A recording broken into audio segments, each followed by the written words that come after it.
Jesu, Jesu, Jesu, Jesu, Jesu, Jesu, Jesu. Mivamitaona amin'i Jesosy Kristy anio fahavalambin'ny folon'ny volana Jolay. Eo anilanao kokoa tsy arak'izay heverinao aho. Eo mandrakariva amin'ny fotoana rehetra iainanao. Mifamatotra amiko amin'ny alalan'ny kofehy-pitiavana izay tsy azo ninona tapahina ianao.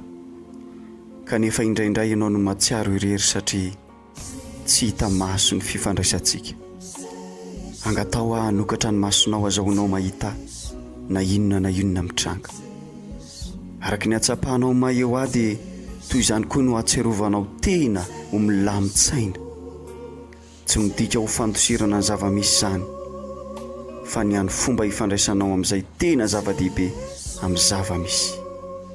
Tena misy aho, ary tena misy lavitra noho izay mety ho hitanao, na ho renao, na ho azonao tsapahitanana.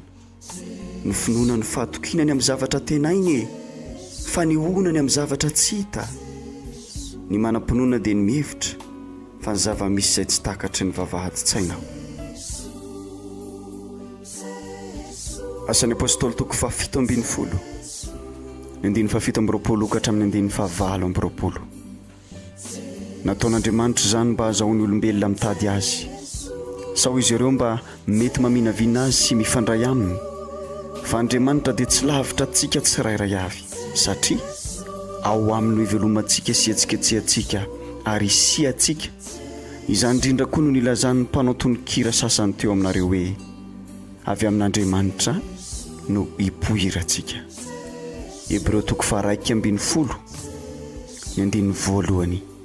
Ny hoe mino dia mahazo antoka tsara ny zavatra tenaina ary matoky ny zavatra tsy hita. Amen.